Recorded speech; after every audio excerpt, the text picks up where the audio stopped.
Friends, 2006లో Prabhas అన్న నటించిన పౌర్ణమి cinema flop అవ్వడానికి కారణాలు ఏంటంటే హై ఎక్స్పెక్టేషన్స్. రాజమౌళి గారి దర్శకత్వంలో వచ్చిన ఛత్రపతి సినిమా ద్వారా ప్రభాస్ అన్న మాస్ ఆడియన్స్లో గాడ్ లెవెల్ కనెక్షన్ ఏర్పడింది. అలాంటి బ్లాక్బస్టర్ తర్వాత వచ్చిన సినిమా అయినందున పౌర్ణమి మూవీ మీద ప్రేక్షకులు భారీ అంచనాలు పెట్టుకున్నారు. కానీ ఆ అంచనాలను ఈ సినిమా అందుకోలేకపోయింది. ఆ కారణంగా ప్రేక్షకులు డిసప్పాయింట్ అయ్యారు. కాంపిటీషన్. అప్పటికి మహేష్ బాబుగారు మరియు పూరీ జగన్నాథ్ గారి కాంబినేషన్లో వచ్చిన పోకిరి సినిమా థియేటర్లలో విజృంభించేది. అది మాస్ ఓరియంటెడ్ మూవీ కావడం వల్ల ఆడియన్స్ ఎక్కువగా ఆ సినిమాకే ఆకర్షితులయ్యారు.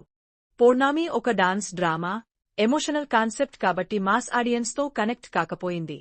Story telling. Dance master Prabhu Deva garu ఈ సినిమాను డైరెక్ట్ చేయగా, ఇందులో ఎమోషన్స్ ఎక్కువగా చూపారు.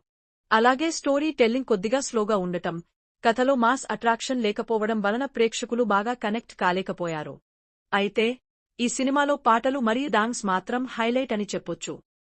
ఈ సినిమాకి సుమారుగా 10 కోట్ల రూపాయలు నుండి 12 కోట్ల రూపాయలు బడ్జెట్ పెట్టగా, కలెక్షన్స్ మాత్రం 9 కోట్ల రూపాయలు నుండి 10 కోట్ల రూపాయలు మధ్యే వచ్చాయి. దాంతో సినిమా బాక్స్ ఆఫీస్ దగ్గర ఫ్లోప్ అయిందని చెప్పాలి. కాని నాకు మాత్రం పౌర్ణమి సినిమా అంటే చాలా ఇష్టం.